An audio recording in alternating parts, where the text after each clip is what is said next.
My name is Mike Whinston, and I'm going to talk about vertical contracting, vertical markets. So one of Ariel's topics. So I guess Eric started with history, and Ariel started with a helicopter tour. This is going to be more like a submarine. So we're going to get much more specific. And I should say, on the specificity, my understanding is that the slides are up on the website. So it will be impossible for you if you think you're going to scribble down everything that are on the slides now. So, don't sit there just staring down at your notebook scribbling, because you can tonight go and look, get the slides and look at them. Okay. I guess the other thing is it would help me a little bit to know who I'm talking to. So let's see. How many of you from Israel? Raise your hand. Okay. Sergio, you raised your hand? Good. Okay, you? All right. U.S.? Okay. Europe? Thank you, Ali. Robin? Okay. Other countries? Okay. So where are you from? Russia. Russia. Russia's Europe.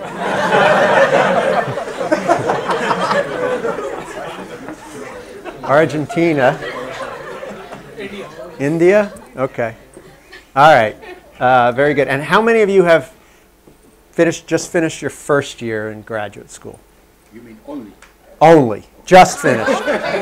Only your first year. Okay. Second year? Okay. Third or more? Third or more? All right. Okay. And how many of you have taken industrial organization? A lot of you. Okay. That's good. Because I was starting to get a little worried. If I had to explain Cournot equilibrium to you, we were going to be in really deep trouble. Okay. Okay. Very good. So the dive that we're going to take is looking at vertical contracting. And, I guess, the majority of work in I/O typically is looking at horizontal competition. But the last 10 years have really seen some significant advances in looking at vertical contracting. And in part, that's been enabled by previous theoretical advances. So it's kind of the same, I'd say the same pattern of theory followed by empirical developments that Eric was describing happened, in some sense, 15 years later, 20 years later, in terms of getting a vertical work. So it started kind of with modeling horizontal competition, and more recently, the same kind of pattern has happened with vertical contracting. So I'd say we've made a lot of, there's been a lot of progress, but there's also a lot of things to still think we don't have right, we can improve, etc. What are the benefits of these kinds of models? One is we can better fit market data. So, for example, there's some markets that you can look at. You'll see some examples that Robin will talk about, where if you just thought you were doing what Ariel said of like taking demand, as if demand, it wasn't for cars, it was for for cars, and predicting prices based on elasticities, it would be hopeless. Because the demand in some settings, an example would be for medical stents, where doctors are the ones deciding what stents to use. If you looked at their demand, it's incredibly inelastic. They couldn't care less about what the price is, or very little. Another example are insured individuals when they're choosing what hospital to go to, where they're insured, and so prices have very little effect. Their demand is extremely inelastic, but if you look at the prices that are being paid for medical stents or for hospitalizations by insurers, they're way, way lower. And so if you were just thinking, medical stent manufacturers are picking their prices, in the way car manufacturers pick their prices, selling to consumers, you just couldn't explain the level of prices. So that would be one example. And the kind of models that are going to get deployed are going to be models where there's bargaining between different levels of the vertical supply chain. That bargaining is going to mean that even though ultimate demand, say by doctors, is low, hospital administrators are able to secure much lower prices than would be predicted by, take it or leave it pricing by the manufacturers. Did you have a question? Yeah, sorry. What is the word you're using? What do doctors choose? Medical? Oh, sorry. Stents. Stents. I'm not going to. Stents are something that gets put into arteries to unblock, keep them unblocked. Okay, a medical device. Okay, sorry. And I should say, so the basic way we're going to go. Robin Lee and I are splitting the lectures on vertical contracting. So I'm going to talk about theory and take us a little bit into empirical work, and then Robin is going to continue on the empirical side. And that'll be, the transition will be tomorrow morning. Okay, the second thing is we're better able to study a number of policy questions. So they may, for example, and there'll be more examples that we'll see later, could be competition policy. So in analyzing horizontal mergers, for example, if you wanted to know what if two hospitals merge, well, it matters how they're setting prices. And so if the way they're setting prices is through bargaining, and we want to have some merger simulation to predict how prices will change, you should use a bargaining model of some kind. Okay. Likewise, if we're talking about vertical mergers, say a merger of AT&T and Time Warner, for example, that just was litigated in the U.S. You'd want some model that accurately was reasonable approximation, let's say, to use Ariel's term, of how those prices get set. Okay.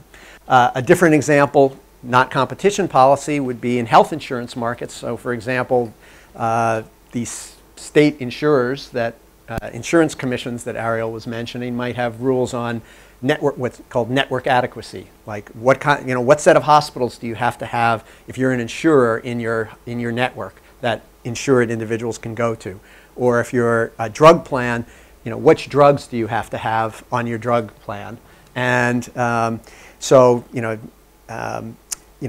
regulations that prevent say that you have to have all the drugs on your plan would affect the extent of bargaining leverage that, say, an insurance company would have against the when bargaining with the hospitals or when bargaining with a drug manufacturer. So again, these kind of bargaining models can be important for looking at those kind of policy questions. Okay, so with that said, what I want to do is start talking about the theory of this. And when I do it at first, what I want to do is start simple. I want to start talking about bilateral contracting settings where there are just two parties involved. And so we're going to talk about that a bit, some simple, give it a kind of classic canonical example of what's called successive monopoly. Probably you guys have seen that both in not only your IO classes, but maybe undergrad classes as well. And then we'll start embedding this into settings where we have multilateral, multiple parties on both sides of the market, not just two parties dealing with each other. Okay, so the model, let's imagine there are two agents, 1 and 2, and there's a set of contractible variables. Let's say we'll call them Y in some set of possible choices, capital Y. All right, and you can imagine different settings. In some settings, everything that's important in the relationship is contractible. So that would be a situation where capital Y would include all the relevant decisions and actions that affect payoffs. But it's also possible Y may only include a subset of them. So for example, maybe there's moral hazard. There are actions that are taken that can't be directly contracted on. Y might then include things like an incentive contract, might be part of what's being agreed to in this kind of abstract, contract of what's contractable. And given those, the Y that's written, chosen in the contract, there'd be payoffs that are generated for the two parties. U1 of Y, let's say, and U2 of Y. And of course, when everything's contractible, it's just fully determining the payoffs. But in cases where not everything is contractible, those would be reduced form payoffs that include the equilibrium choices that are made, say in the moral hazard model, the action that the agent takes given the incentive contract. Okay, so we can imagine various ways of contracting processes by which this is chosen. So one might just be that it's a take it or leave it offer by one of the parties. So imagine that Agent 1 can make a take it or leave it offer of a contract to Agent 2. Agent 2 has some reservation utility, and Agent 1 would just solve the problem of choosing Y, the offer to make, to maximize his or her payoff, given that he or she has to satisfy agent 2's reservation utility constraint. So that's, going to determine the level of Y. And we could have agent 1 making this take it or leave it offer like here, or it could be the reverse. Agent 2 makes a take it or leave it offer to agent 1. So that's one particular kind of bargaining process. It could be that it's something in between. So, one kind of canonical model that gets used in economics is called the Nash bargaining model. Same Nash, different paper.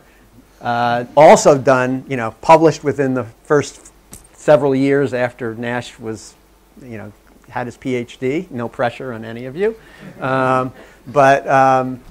Okay, so what would that involve? So the Nash, basically the Nash bargaining theory is that the level of Y, the choice of the contractual variables maximizes what's called the Nash product, which is that you take the gains from trade for one party, multiply by the Nash bargaining parameter, which measures, it's interpreted as giving in some sense, the bargaining power of that agent, times the gains from trade, the difference between U2 and the outside option, outside utility for agent 2, multiplied by 1 minus that. Power. What? Power. Sorry, not multiplied. Yes, you should jump in because I'm a little jet lagged still. Okay, so yeah, raise the power, bargaining power. Bargaining power. Okay, I had never thought of that. All right, thank you. Okay, so then we can get in the case where everything is differentiable. Imagine Y is has multiple dimensions, and it's continuous with differentiable utilities. The first order condition for dimension K would be as follows. Just take logarithms of this and then differentiate. So this is the derivative with respect to of U1 with respect to YK divided by the gains from trade for agent 1. Same kind of expression for agent 2, and then we just have the ratio of these bargaining powers. Okay, so that would be Nash bargaining.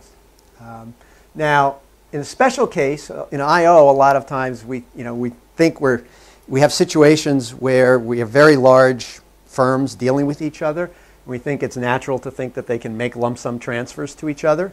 So in that case, you might think that basically break up this contractual variables into a transfer and everything else. Okay, so T would be a transfer from agent 2 to agent 1. X are a set of other contractual variables. So in the case where we have a take it or leave it offer, we would just rewrite the problem we had before. Now the payoff, we're assuming everything is quasi-linear. Okay, again, typical I/O assumption. U1 of X plus T. Here we have U2 of X minus T is at least the reservation utility. T is always going to be chosen by agent 1 so that the constraint binds. Substitute, and what you're going to find is that X star, to eliminate T, we're going to find that X star is going to maximize the sum of these utilities. That is, it's going to maximize the joint surplus. And that's typical, of course, with quasi-linear preferences. So that's with a take it or leave it offer. What about if we have the Nash product, Nash bargaining? Well, let's, for the moment, start with that first order condition. Well, one dimension for this first order condition is the dimension K, which is the lump sum transfer. So if, for the lump sum transfer, U1, the derivatives are both 1. So that gives us this condition. We substitute it back in, and the first order condition for every other dimension K is just that the derivative of the sum with respect to xk equals 0. Okay? Of course, this is a necessary condition for joint surplus maximization, but if you could, more generally, so it's already suggesting we're going to have joint surplus maximization with the Nash product as well when we have a lump sum transfer. But more generally, of course, we have to, because if you weren't maximizing the total pie, you could change X to X star and change T to keep Mr. 2's utility the same, and that would raise Mr. 1's utility, and of course, therefore, the Nash product. Okay, so if we have lump sum transfers, and of course this is all under complete information, we're going to and we have quasi-linear utility, these non-transfer terms are going to maximize the joint product. Okay, any questions? All right. Okay, so let's take this and just look at a simple example, which is, sort of the classic vertical contracting setting, which is successive monopoly. So agent 1 is an upstream monopoly manufacturer, and agent 2 is a monopoly retailer downstream that's selling to consumers. Retail demand is D of P. P is the retail price, and unit costs are CM per unit for the manufacturer and CR per unit for the retailer. Okay? So here's just kind of a picture of the market situation. And I'm going to denote by PM of something the monopoly price given, for a firm that has a particular marginal cost. So in particular, the PM of CM plus CR is the price that maximizes vertical structure profits. The total, that is, if these firms were vertically integrated, their total cost of selling to a consumer would be CM plus CR per unit. That's the price they'd want to charge. And the one thing that determines total vertical structure profits here is that price, because it's the one thing that interacts with the consumers.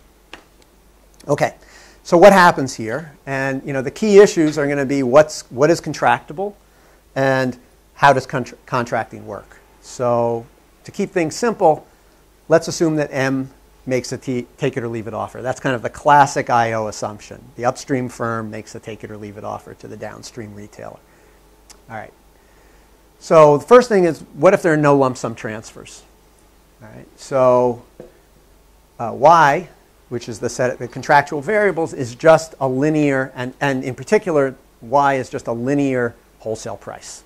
Again, like 1957 University of Chicago vertical model. Okay? So what happens? Well, if M makes a take it or leave it offer, he or she will choose W to maximize profit. And what's that going to be? Well, given any W that the manufacturer chooses, the downstream retailer's total marginal cost is going to be W plus CR. W is what he's paying per unit. CR is the extra costs that we assumed the retailer has. So the price that's going to result is PM of W plus CR. And we're going to maximize the, we being the upstream manufacturer, is going to maximize profit, which is the margin, W minus CM, times the total sales, which is D of the price that the retailer will charge. Looking at this, it's kind of immediate. W is going to be bigger than CR, because CM, because otherwise there's no way to make profit if you're the manufacturer in this setting. So W is going to be bigger than CM, and if that's the case, I don't know, exercise something in either Tirol or MWG or something tells you that monopoly price is increasing in marginal cost. So PM, that what's going to result is PM of W plus CR will be bigger than PM of CM plus CR. That is, the price is going to be too high from the standpoint of maximizing vertical structure profit. And that's the classic double marginalization problem. That is, we get if we have successive monopoly, price ends up to the consumers ends up being too high from the standpoint of even the firms, maximizing their joint payoff.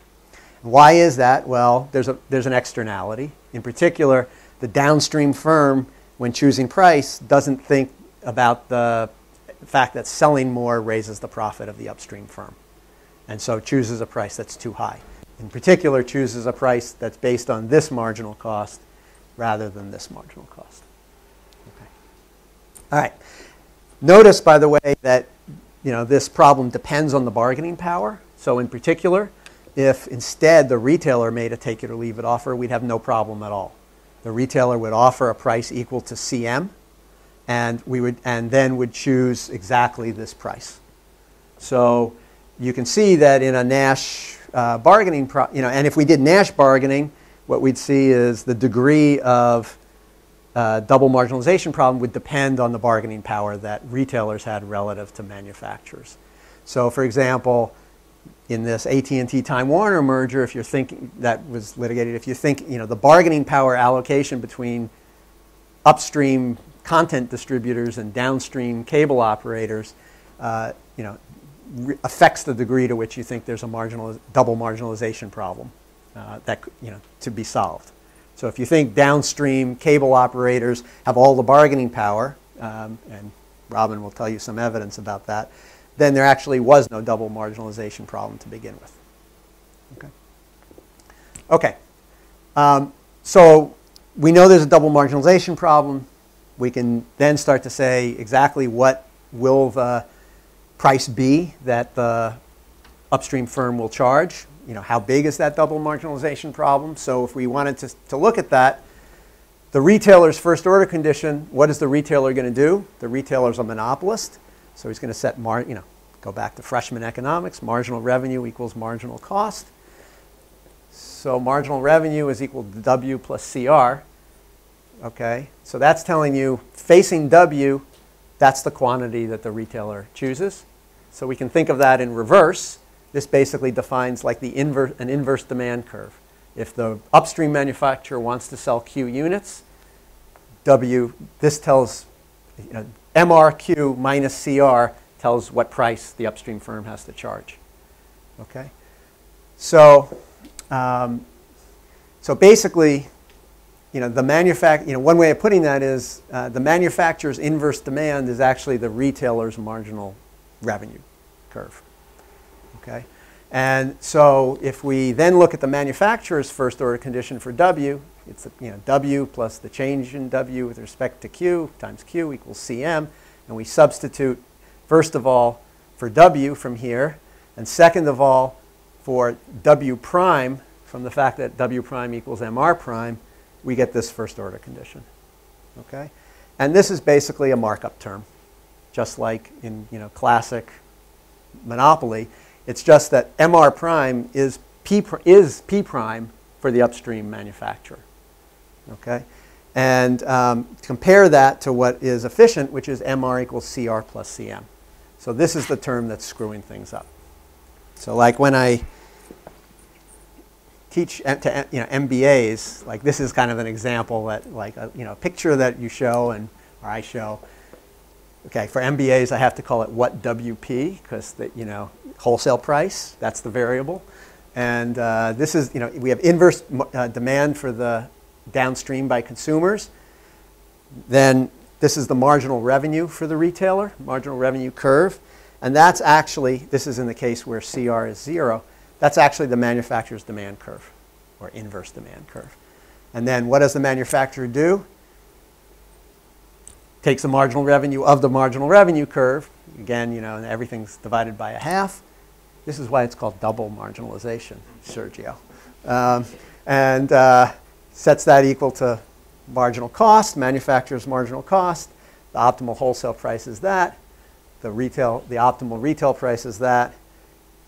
There's the profits for the retailer and the manufacturer. And what's kind of cute about this is, what's the loss to the vertical structure? It's actually exactly the deadweight loss on the retailer's on the retail marginal revenue curve, which is the manufacturer's demand curve.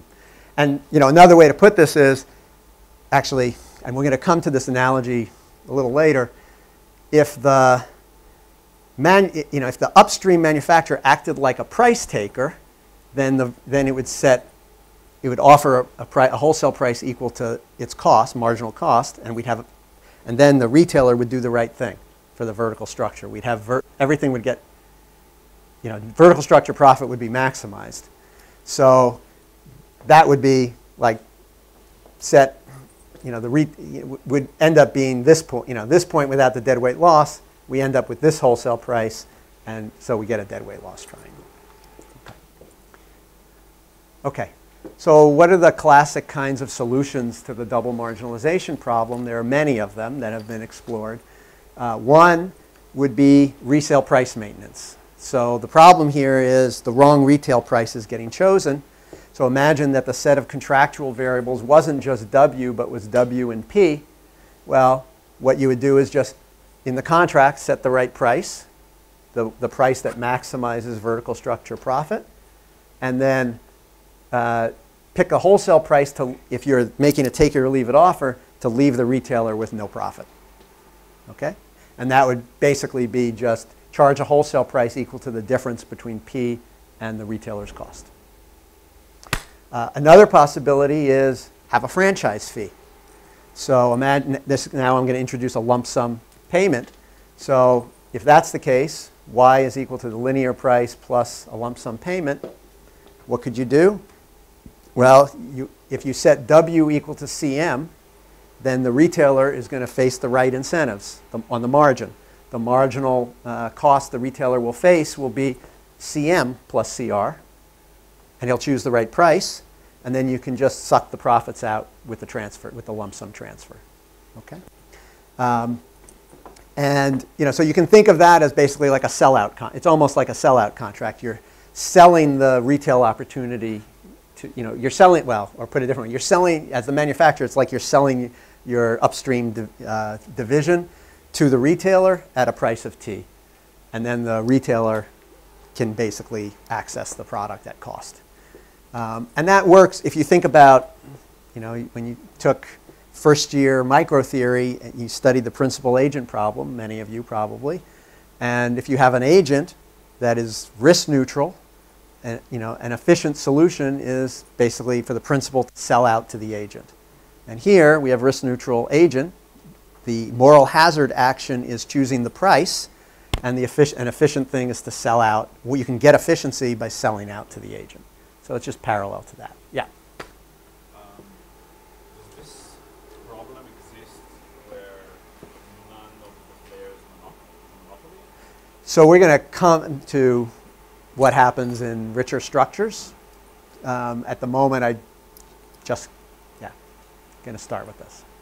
So, but in principle, if you had oligopoly upstream and downstream, if you don't, if you had linear pricing upstream, there'll be upstream markups, and that's going to mean that vertical structure profit is not going to get maximized.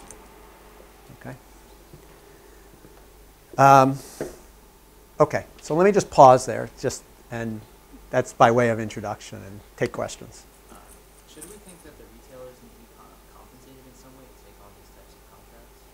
So here, the retailer's outside option is zero profit. So, you're going to, if you're making a take it or leave it offer, you'll just suck all the, leave them with a penny.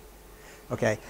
You could have done this same thing, in the case of the double marginalization, where we only had a linear pricing. I commented on Nash, what if it was Nash bargaining, for example. Here, if it was Nash bargaining, it would, what you would get, take with the franchise fee. In that case, what you would get is you'd get exactly the right wholesale price. Remember our earlier result that with a lump sum transfer, the contract will maximize joint profit. So how do you maximize joint profit here? Exactly like this. The only difference is the level of T would leave them both with profit.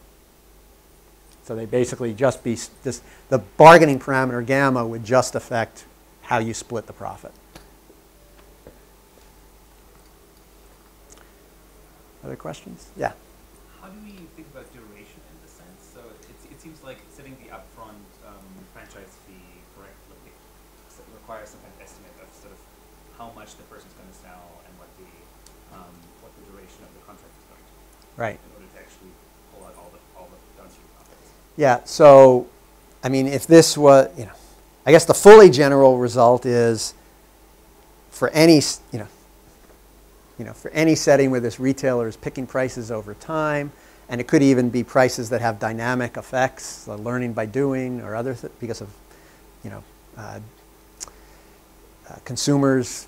There's some durability to the product or other things.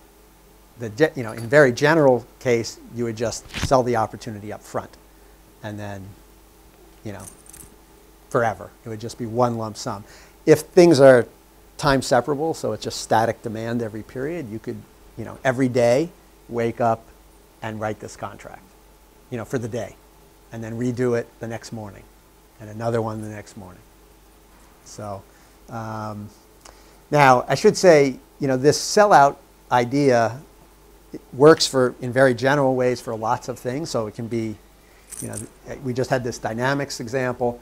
It works if there are other non-contractible choices. The retailer could be advertising, could be doing other things that affect profitability. And it also works if the retailer will get private information ex post. But it's not going to work, for example, if the retailer has ex ante private information, in which case you're going to want to design contracts that screen different types of retailers. It's not going to work if the retailer is risk averse, because this contract faces the retailer with a lot of risk, just like in the standard moral hazard problem. And it's not going to work if the manufacturer has to take important decisions, such as advertising, because it leaves the manufacturer with no incentive to do anything to increase demand. Okay? Once the manufacturer sells out like this, the manufacturer doesn't benefit at all from additional sales. Okay. So, other questions? Okay. So that was kind of a whirlwind of 1950 Chicago. Okay. Okay. So in most I/O settings, we don't have a monopolist upstream and a monopolist downstream, and the question, and yet we do have parties that are negotiating with each other over the terms of contracts, large sophisticated agents.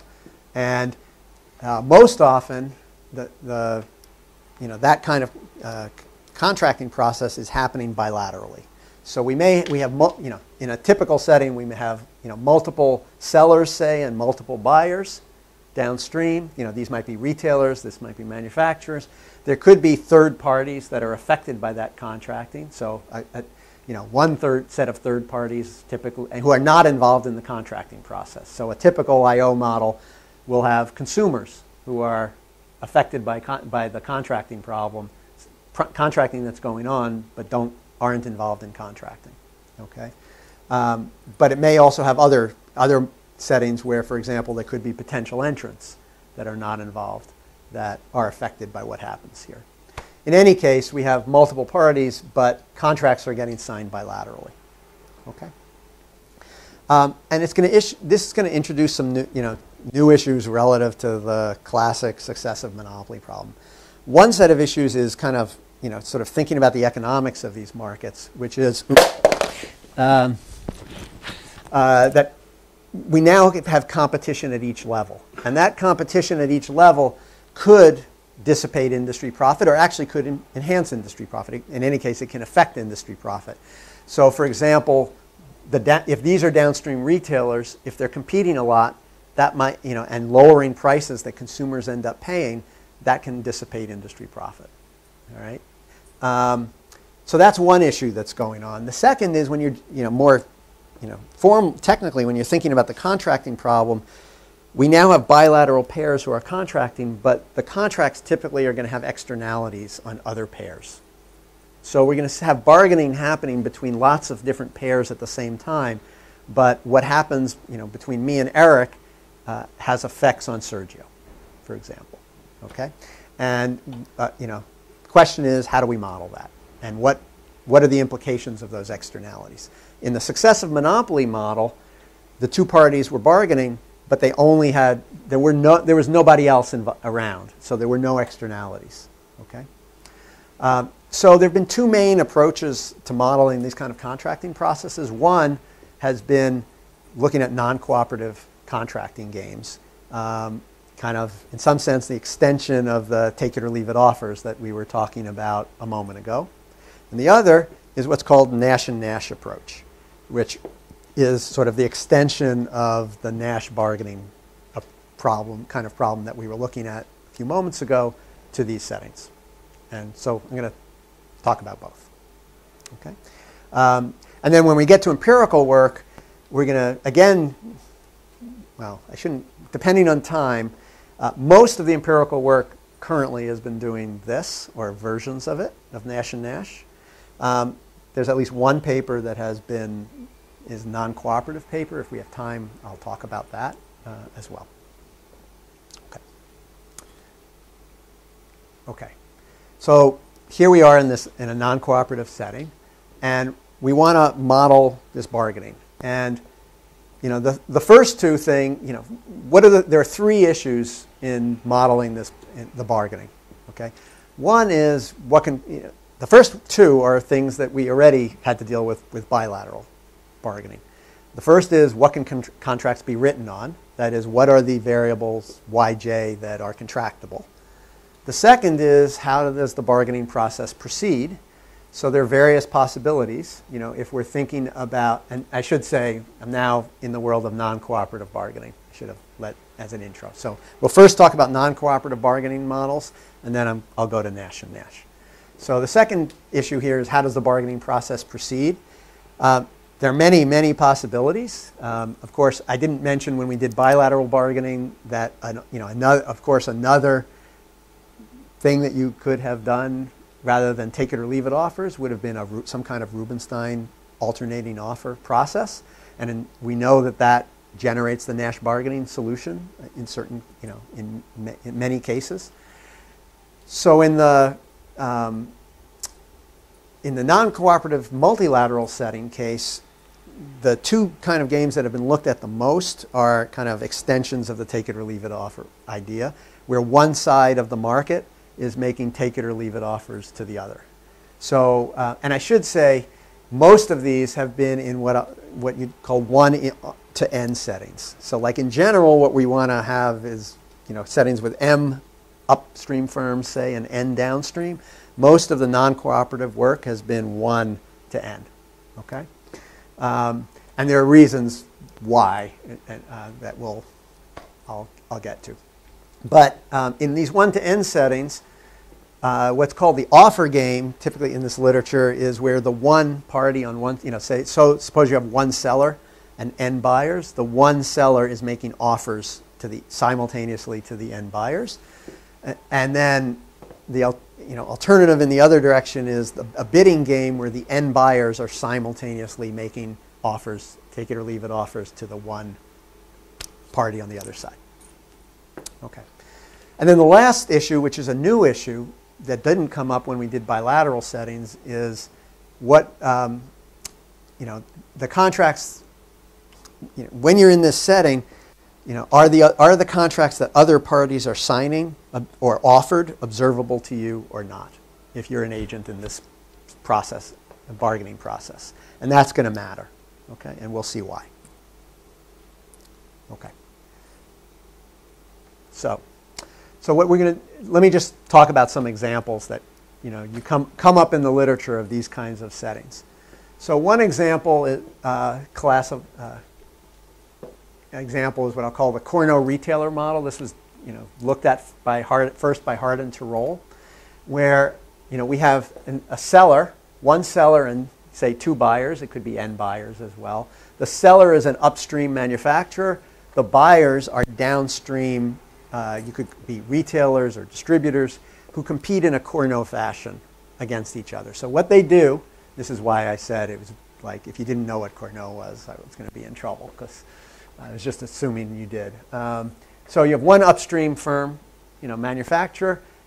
Each buyer can procure some number of units from the upstream firm. Once they do, they see how much they've each procured, and the retail price downstream clears the market a la Cournot. Okay.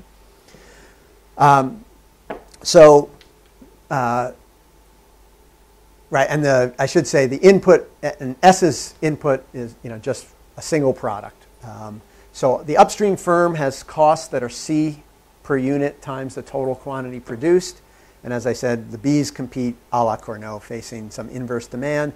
And in the simplest version of this, you might just have point contracts. That is, a contract between S and B would specify a quantity that, say, B2 was buying from S.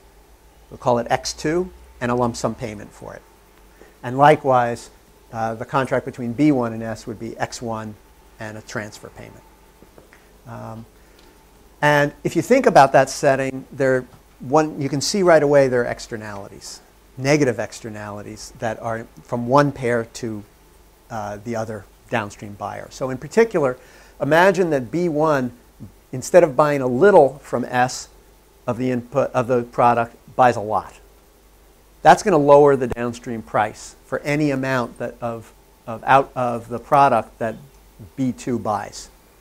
And so the profit that B2 is going to get is affected by by the contract that B1 signs with S.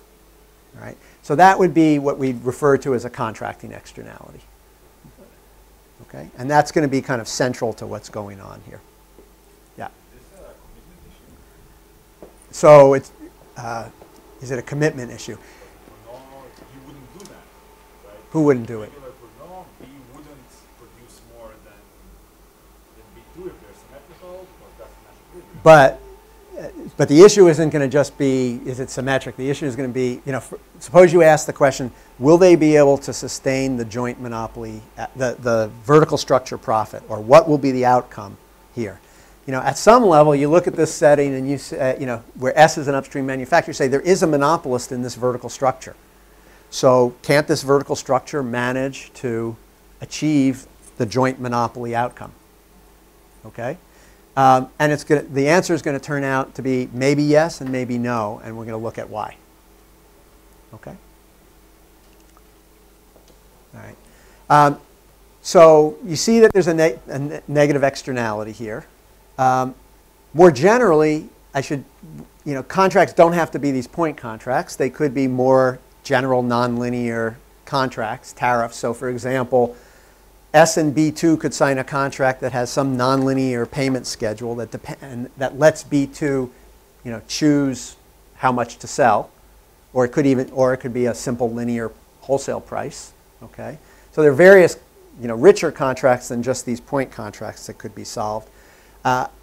In a more general, here in the Cournot problem that Hart and Tirole looked at originally, downstream firms are reselling this product, which is homogeneous to consumers.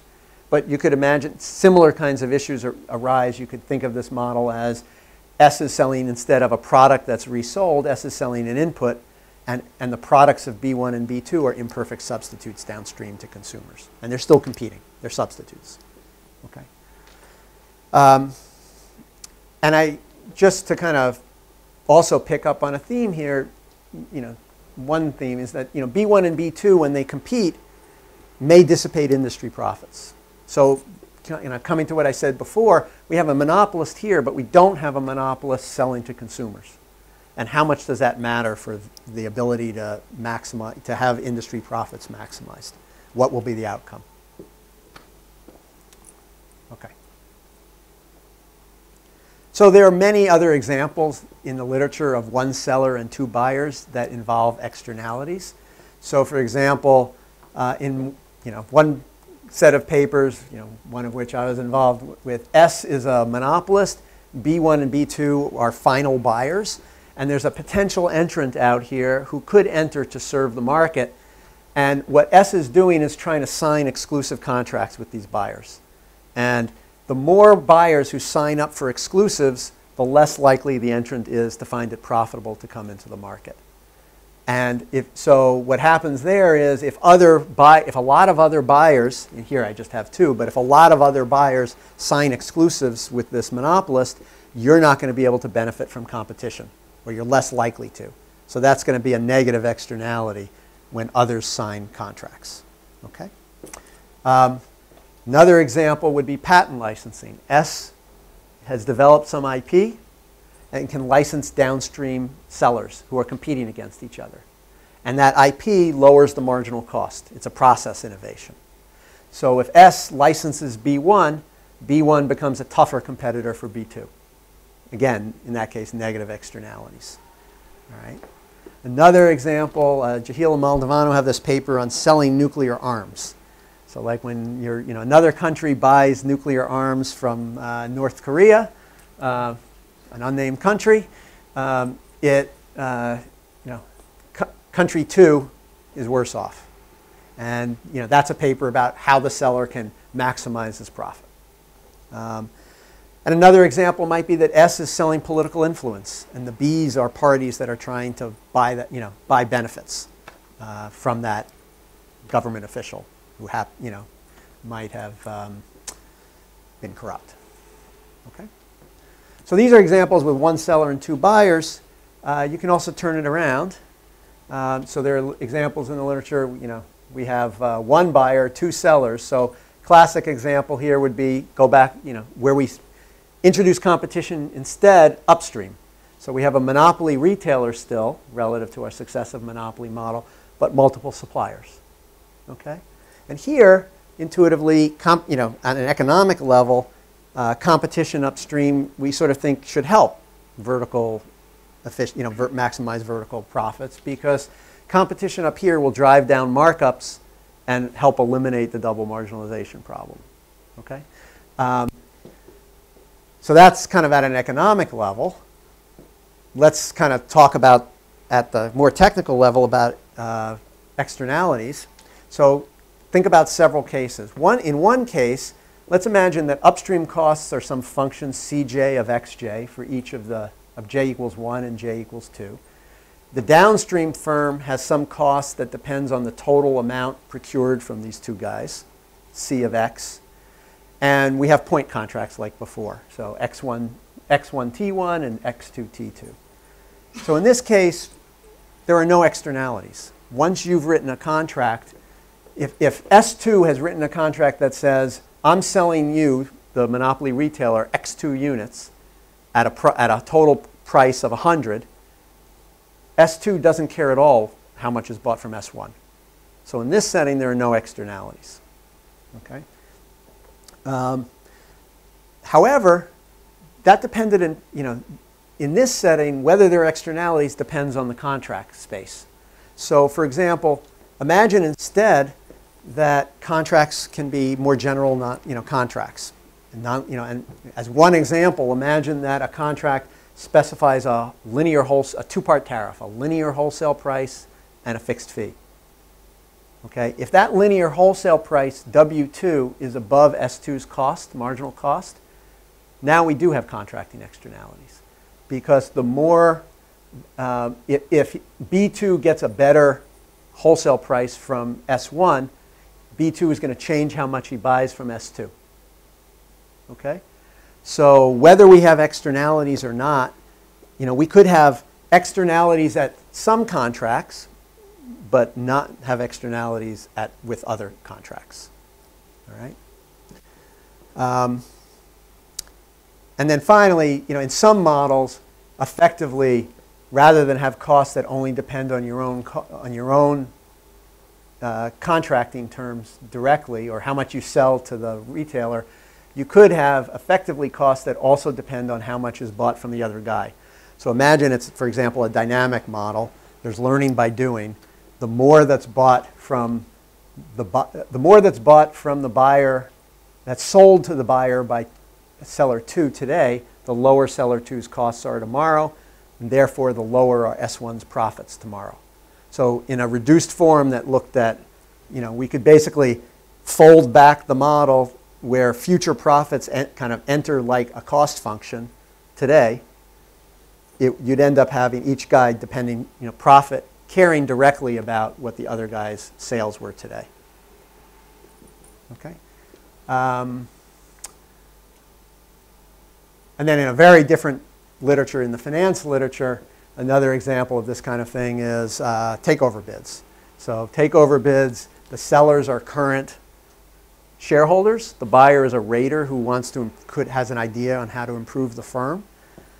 If the buyer, the more other shareholders sell to the rater, the more likely the rater is to get control and introduce an improvement to the firm, which will raise the value of your shares. So there are positive externalities. The more sales there are from other shareholders to the rater, the better off you are if you're not selling. Okay. So they're just an example. Some of these are I/O. I've emphasized this kind of monopoly retailer and Cournot retailer examples, which are very canonical in the theory literature and which I'll come back to in a little bit.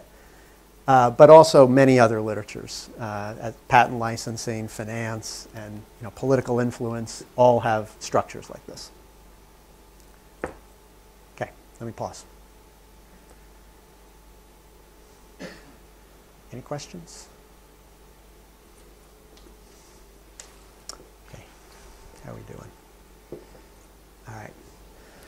So what I want to do is two things on this non-cooperative approach. One is go in some detail into the offer game, which is kind of mainly based off a paper by Ilya Siegel, and then talk a little bit about the bidding game.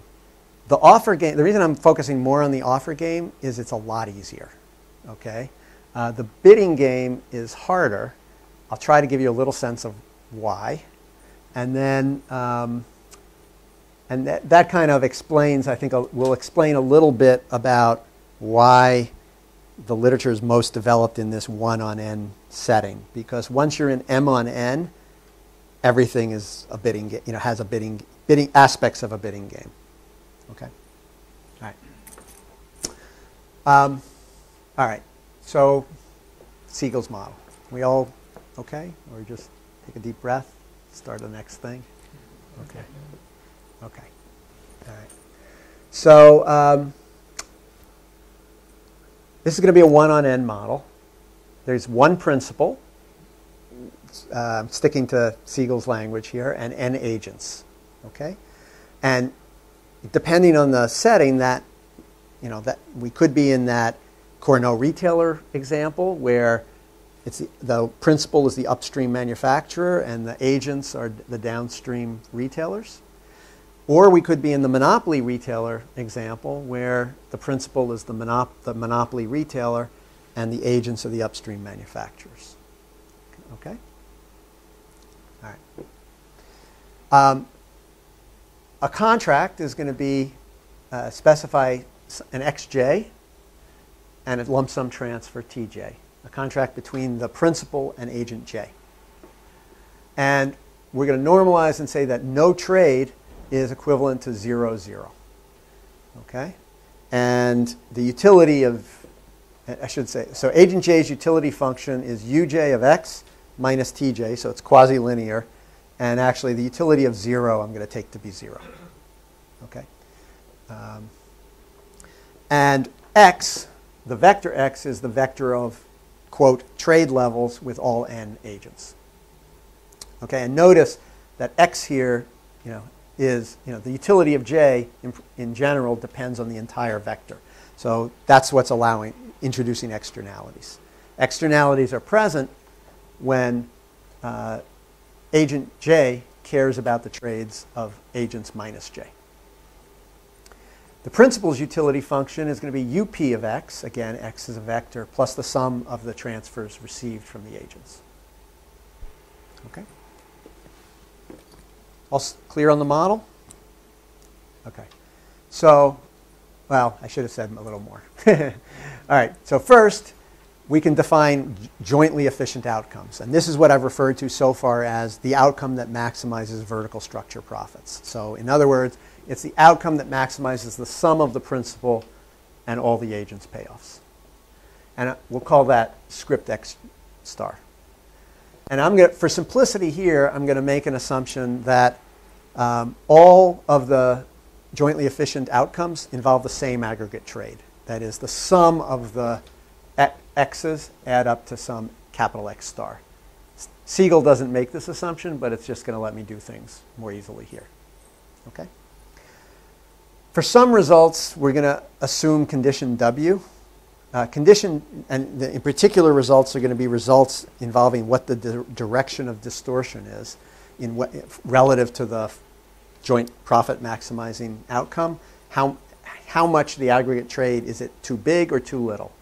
And so for that, we're going to assume that welfare, the joint surplus of the parties, depends just on aggregate trade. And so an example where that is true is the Cournot retailer model, where P, the retail price, depends on the aggregate quantity purchased.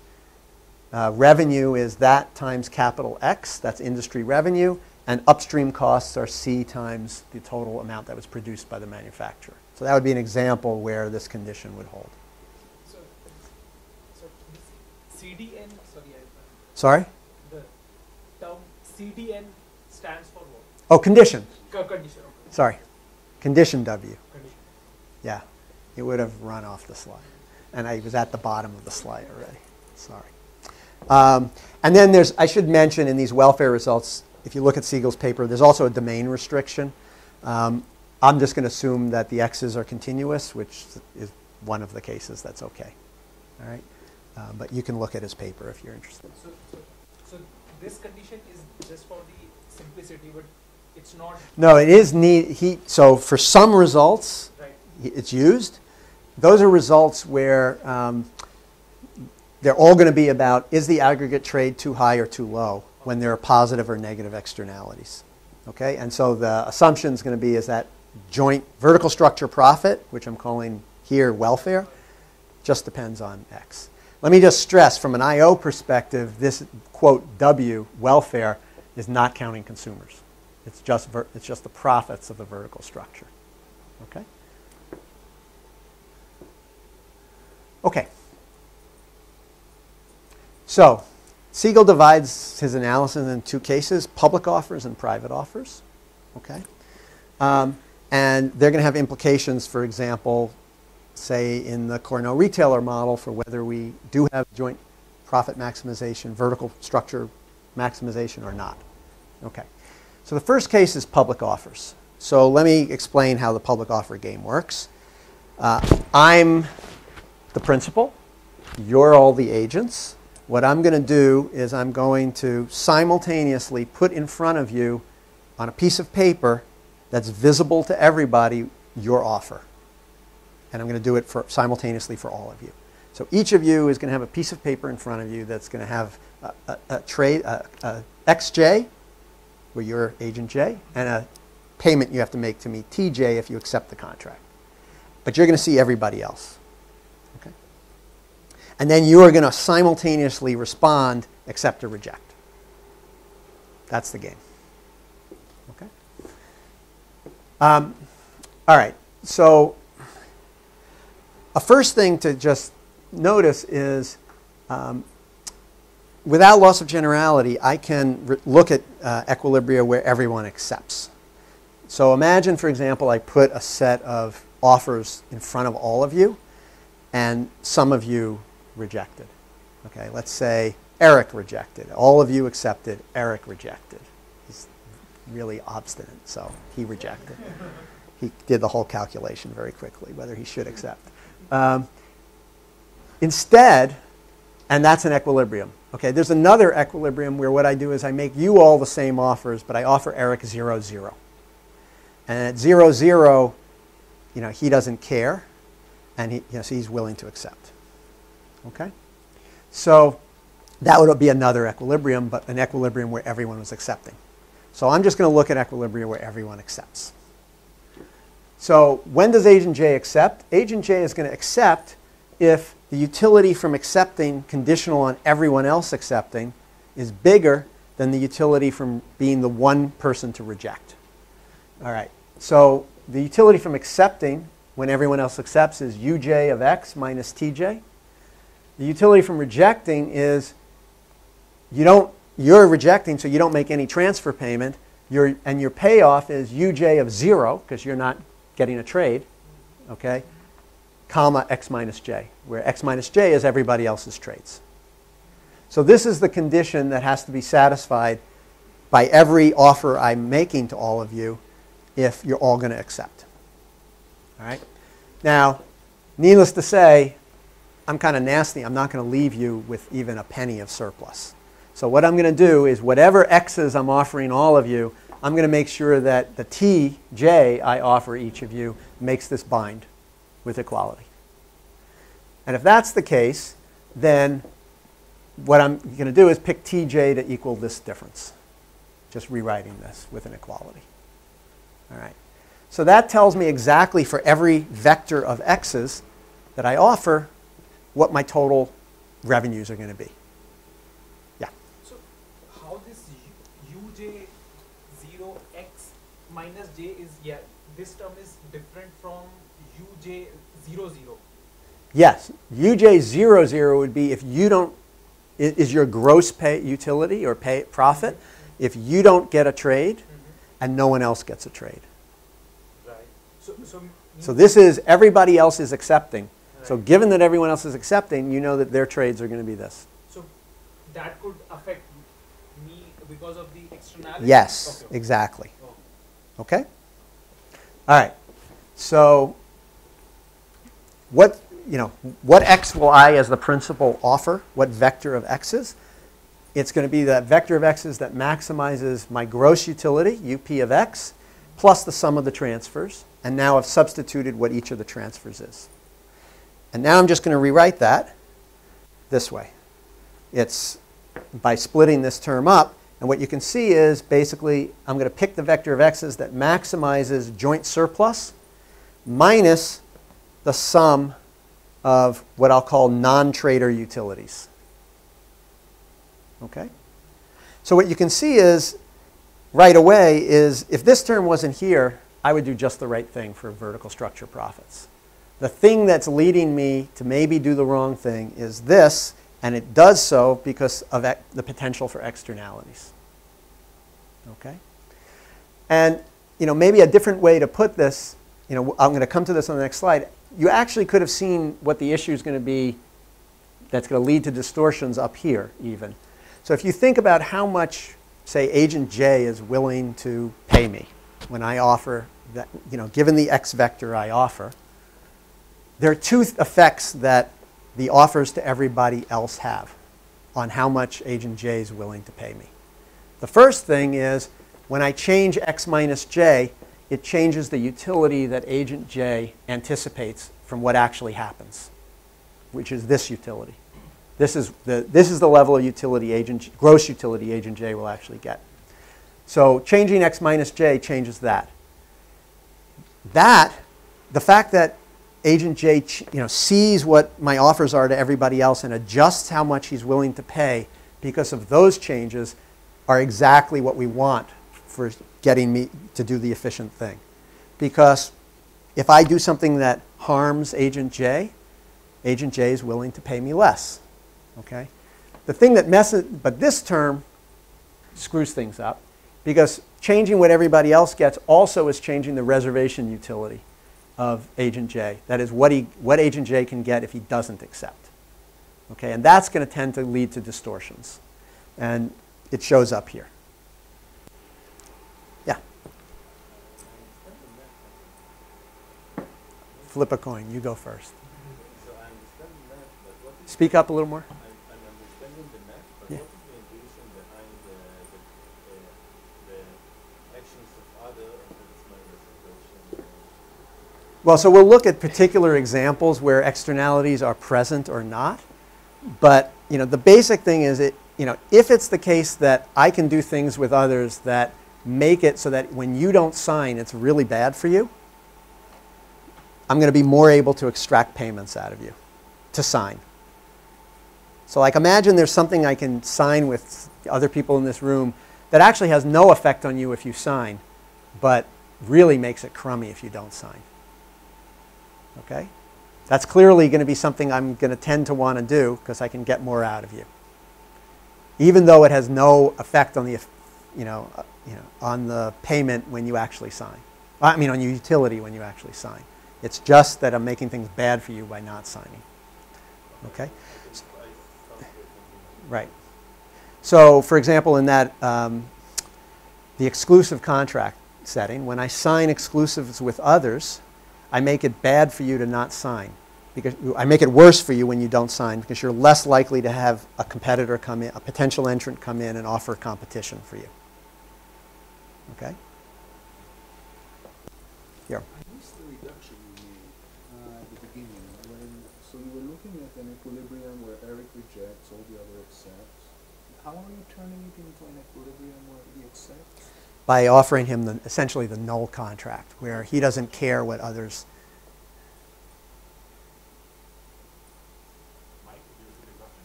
Oh, I'm sorry. The question was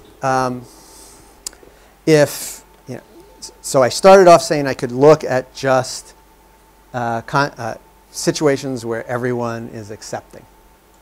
That's right. You were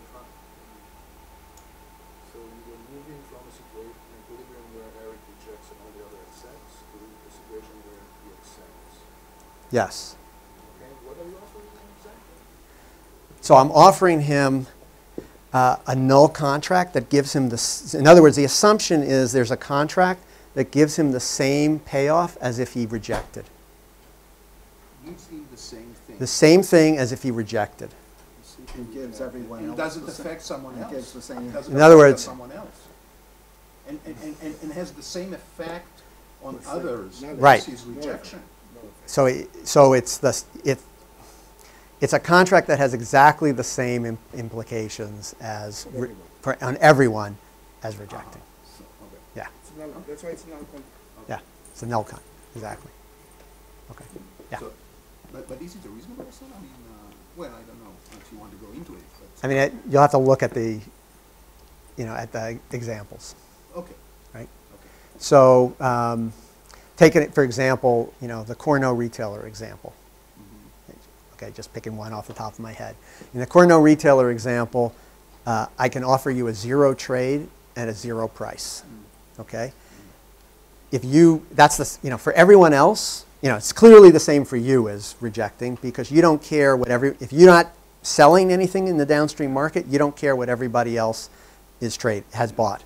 Moreover, they're indifferent. It's the same for them if you reject as if you sign but make zero purchase.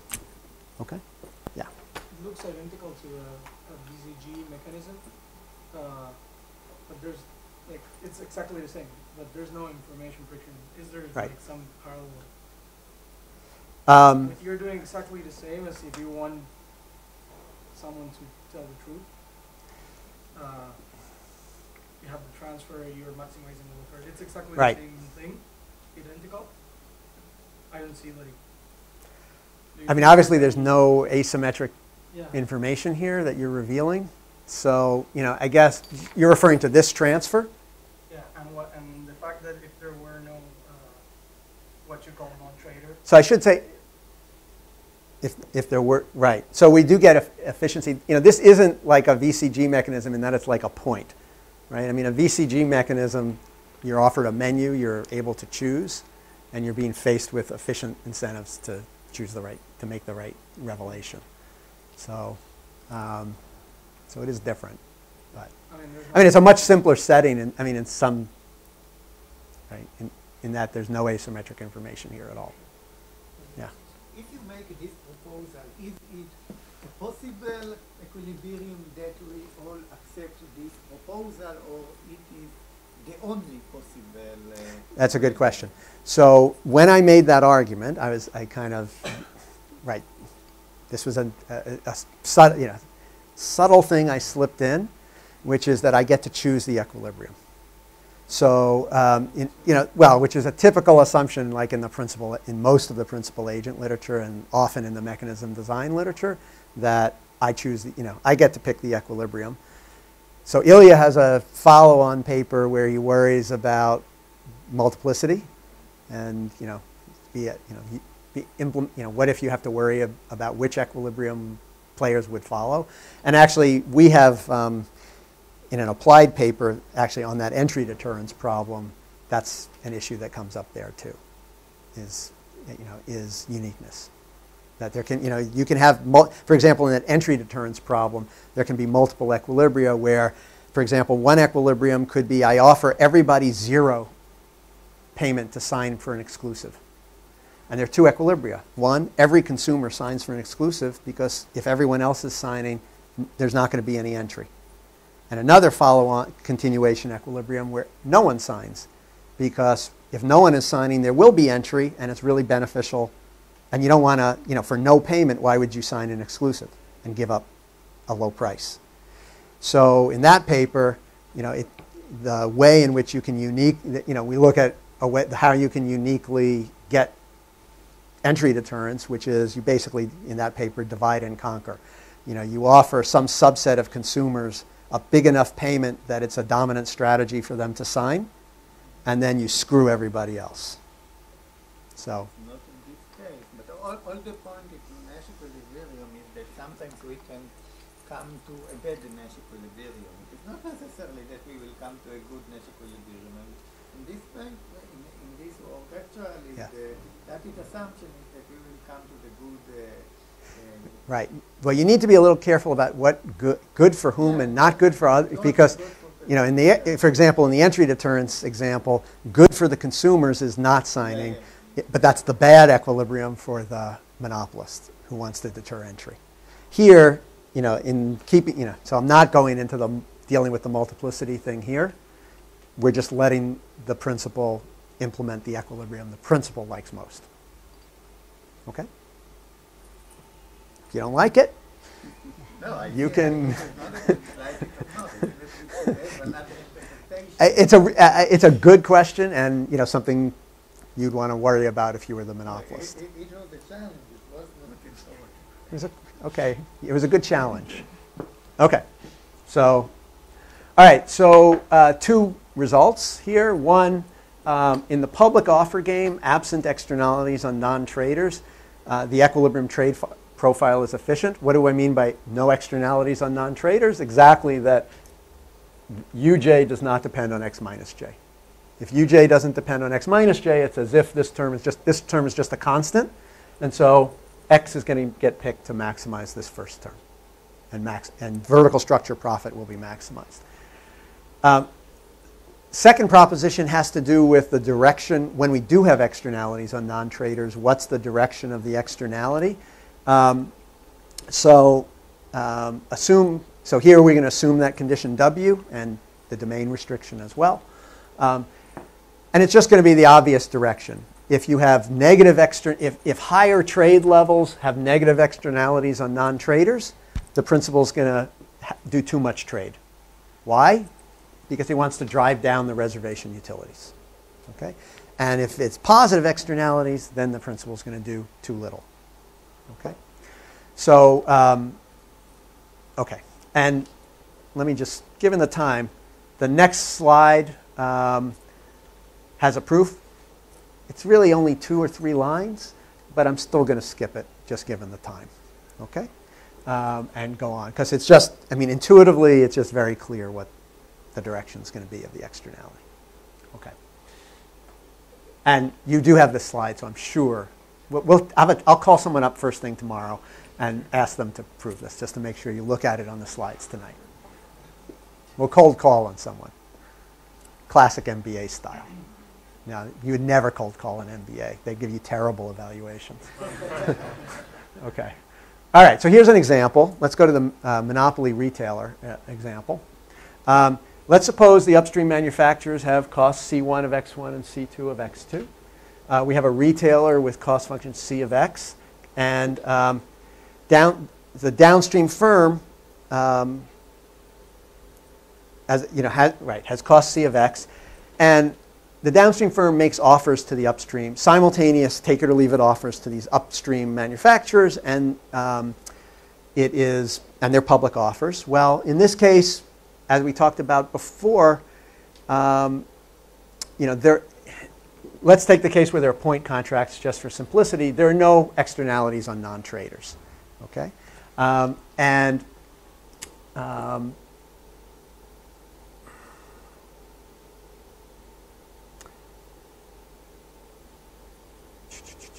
Right. So in that case, what do we get? Well, we're going to end up having an equilibrium where vertical structure, the theorem tells us vertical structure profits are maximized. And how can we do that? Well, what's one equilibrium? One equilibrium is just that you offer to pay cost. Okay? So if you offer to pay cost, then downstream retailer is going to choose to each manufacturer. And what are you going to pay? That's the payment you're going to make to them. The lump sum transfer is 0 on top of that, and each retailer, I said it was point contracts. So, what you do is you offer the efficient quantities, you pay them a transfer equal to their cost, and then that's what you sell downstream. Okay, and we get efficiency. Another example is the Cournot retailer model, where remember we had one upstream manufacturer and 2 downstream retailers, and in principle, I told you that in some case, that we have externalities in that case, potentially, except that we don't, all those externalities, kind of coming to my answer to Urim, all those, or the example I gave you, all the externalities are on traders. That is, if you buy input from the upstream manufacturer in the Cournot retailer model, you can get screwed if somebody else buys a lot. But if you're not buying anything, you don't care what the other guy buys, because you're not selling anything, so you don't care about the downstream price. So this is an example where there are externalities on people who trade, but there are no externalities on non-traders. So kind of coming to the earlier discussion, in the Cournot retailer model, where we have an upstream monopolist and downstream competition, as long as you have public offers, vertical structure profit is maximized. Okay? And this is, some of you may have run into this, this older literature from the 1980s on vertical control. Either like the paper by Matthewson Winter or Tirole has a chapter from the, in his 88 textbook, which, this was kind of the vertical literature at the time. And implicitly, without ever saying anything, it was a model of, take it or leave it, public offers by the upstream firm, by an upstream monopolist. And the question in that whole literature was which contracts achieve joint efficiency. But there was, the fact that there were potentially externalities really didn't matter, because once it was public offers, implicitly public offers, in an offer game, we were going to be able to achieve efficiency as long as we had a rich enough contract space. Okay. So both of those examples, the two canonical examples I gave you, where we have an upstream, the Cournot retailer model, where we deviated from the successive monopoly model by having competition downstream, as well as the reverse, where we had competition upstream and a monopoly retailer. In the public offers case, we get efficiency. Both of those models have no externalities on non-traders. Okay. What's a model where we do have externalities on non-traders? I gave you one example earlier of this exclusive thing. The patent licensing to Cournot competitor example that I mentioned briefly before. Imagine we have, for example, Cournot competitors, and we have someone who owns IP of a process innovation. And imagine that no matter how many people you license, downstream competitors you license, if someone doesn't license, they're still active. That is, the process innovation is not so drastic that a non-licensed firm would drop out of the market. Okay? If that's the case, we have externalities on non-traders. If I license more firms, if I'm the IP owner, it hurts anyone, it lowers the profit of anyone that I don't license, because we have more firms with low marginal cost. So that would be a case where the results in that literature are that the IP firm will license too many firms. Okay? And just an application of that theorem. Okay. Let me pause for a minute. Questions? And in that case, the assumption that there's a null contract is doubtful. So, yes. So the null contract has to be something I can give you a contract that says you can't use my IP and you pay me nothing. So that's a contract. Strictly speaking, so it is. There is a null contract.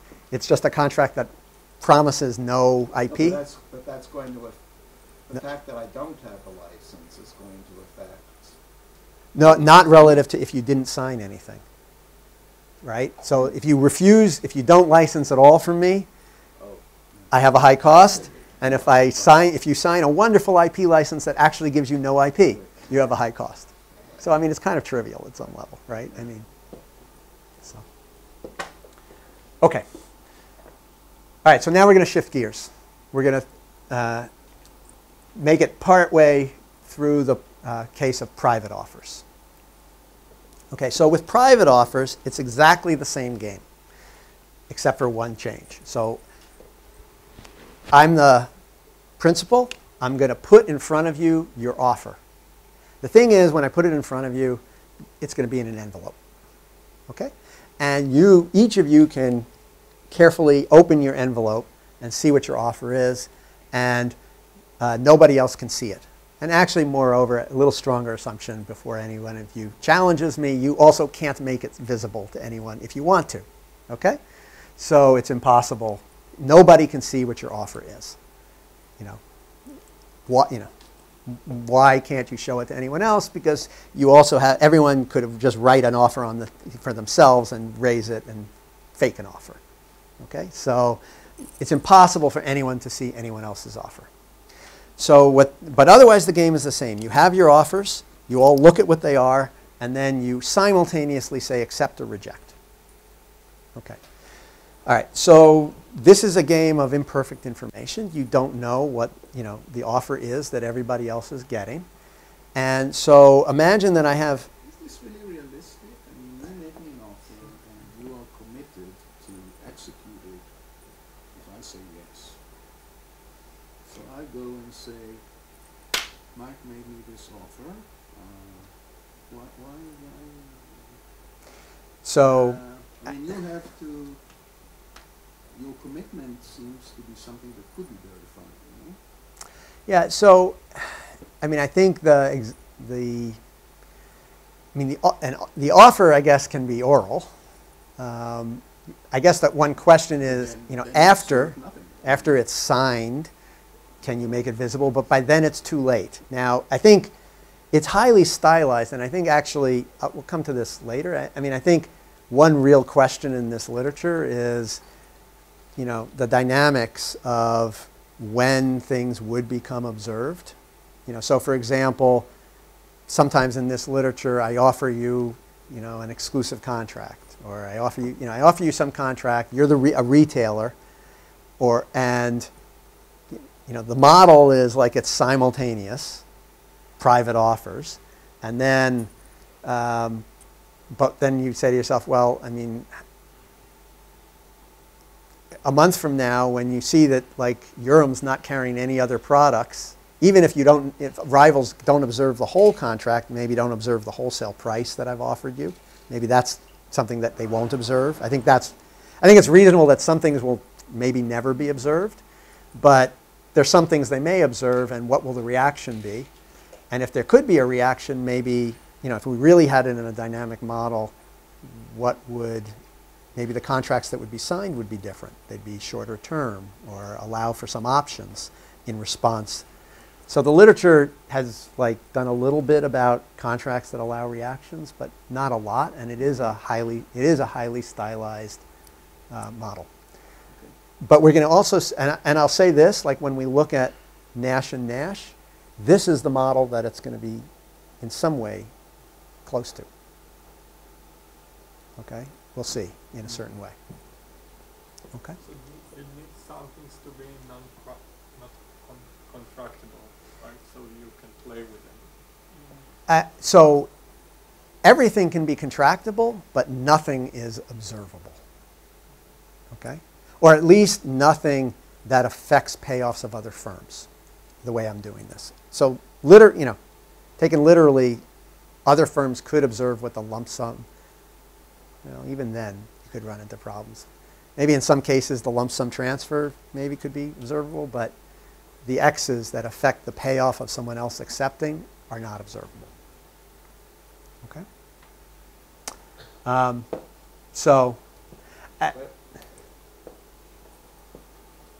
if I were offering contracts to all these agents, I would have an advantage. I would always be at least as well off if I could make it public. Because I could replicate the private offer contract publicly. Yes. So there must be something that is stopping me from making it public. Well, or that you can make, commit, that you can't commit to it being public. Side contract. Right, exactly. It's the usual, some of the usual kind of things, like can I say this is my offer, but we write a secret side contract, or, or I make you an offer and I put up a piece of paper that isn't really the offer to show everyone else. Something like that. So, I mean, I do think it's it is highly stylized, and it's a weakness of the of the application of these static models. And we're going to see it when we come to Nash and Nash, when we start talking about what the, to some degree, what the disagreement payoffs are when we do Nash and Nash, and what, would there really be responses that we're not taking account of, for example. Okay? But let's stick with this and go down this road, and then we will circle back. Okay? All right. So I guess perhaps this has already become clear in this conversation. A really important question in this, if I'm the principal and we're thinking about what an equilibrium is, we need to be thinking, if I change my offer to one of you, say to Eric, what are my incentives for doing so? And a really big aspect of that is, what will Eric's reaction be to getting a contract offer that he wasn't expecting? But like when we're defining an equilibrium, we're thinking about me making a testing whether something's an equilibrium set of contract offers. One necessary condition is I don't want to change my offer to Eric. Well, whether I want to change my offer to Eric depends on how Eric reacts when he sees an offer that he wasn't expecting. And how Eric reacts when he sees an offer he wasn't expecting depends on what he believes about whether I'm deviating to everyone else and how. Okay? So much of the literature has made an assumption that gets called passive beliefs. In particular, when Eric's expecting a particular offer and I deviate and I make him a different offer, he thinks I'm not deviating to anyone else. Okay? It's as if I trembled just to him. Okay? So we're going to make this assumption also to start with, and then when we resume, we'll ultimately come back and talk about the assumption. Okay? Okay, so what does this mean? Maybe I can just get in my 3 minutes before we take a break. Maybe I can get to the equilibrium condition and then we'll stop. Okay, so suppose we're in an equilibrium where trades and transfers are some vector xj hat tj hat. That is, each one of you in equilibrium has an offer x hat, xj hat, if you're agent J, and a transfer that I'm asking you to pay me if you accept, TJ hat. Okay? And what we're assuming is if I change my offer to agent J thinks none of the other offers have changed. Okay? Now I can make the same kind of argument about a null contract, that we can restrict attention to equilibria where everyone accepts. So what's the condition for accepting?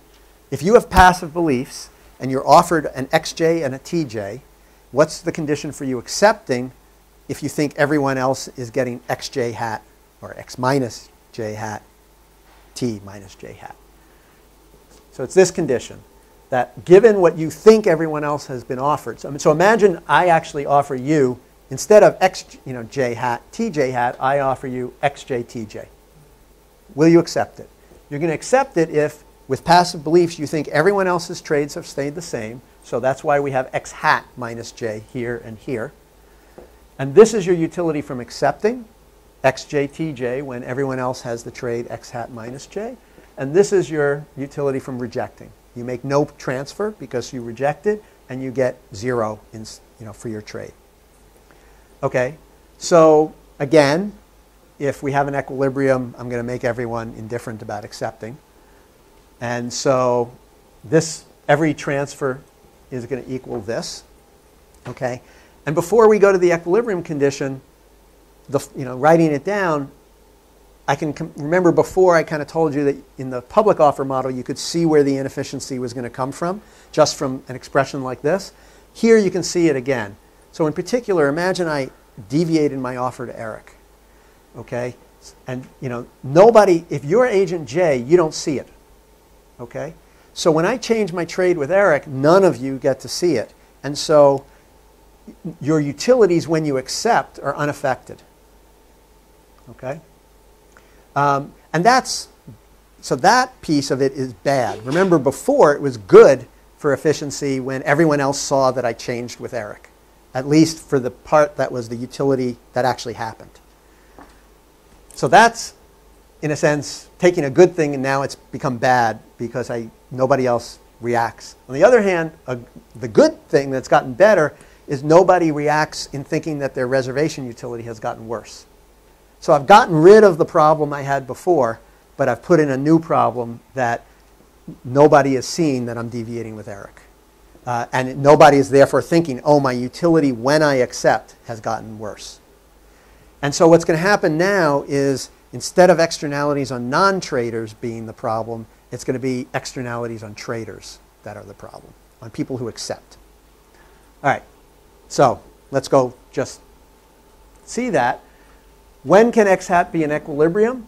Well, it's in equilibrium if given, so we're going to, now it's a fixed point. If x hat is the equilibrium, and everyone believes it's the equilibrium, and has passive beliefs, it has to be that I don't want to deviate, okay? And we know we've just solved for what the transfers will be for any deviation, and I've substituted them in here. That's just the expression I had derived on the previous slide. This is the sum of transfers when I offer a vector of x, given that everyone believes we're in the equilibrium x hat. So my payoff, if I'm the principal and I offer xt, when everyone thinks the equilibrium is x hat, is this. My direct utility from the vector x plus the sum of the transfers. So I'm going to just rewrite it here. And what you can see is this term doesn't depend on x, so I've just dropped it out. It's a constant. And so this is the fixed point condition that is necessary and sufficient for an equilibrium. That x hat has to maximize this expression, which is the sum of up of x plus the sum of all the agents' utilities, but where they think everybody else has x hat. And this is a fixed point condition. One necessary condition that has to hold is that I don't want to change the offer to any one individual. Right? This is the necessary and sufficient condition that says the whole vector. I don't want to change anything in the whole vector. Maybe simultaneous deviations. But a necessary condition is I don't want to change any one element. Say just the trade to Eric. So if Eric is agent J and I think about changing just his trade, the application of this condition says that xj has to maximize this sum. What is this? It's the bilateral surplus between me and Eric, the sum of our gross utilities, assuming everyone else's trades are the equilibrium trades. So a necessary condition for equilibrium is bilateral surplus of every pair has to be maximized. Okay? In addition, what this condition says is, for necessary and sufficiency, it has to be that I don't want to make multilateral deviations also. Okay? So why don't we pause here, we take our break, and then we'll come back.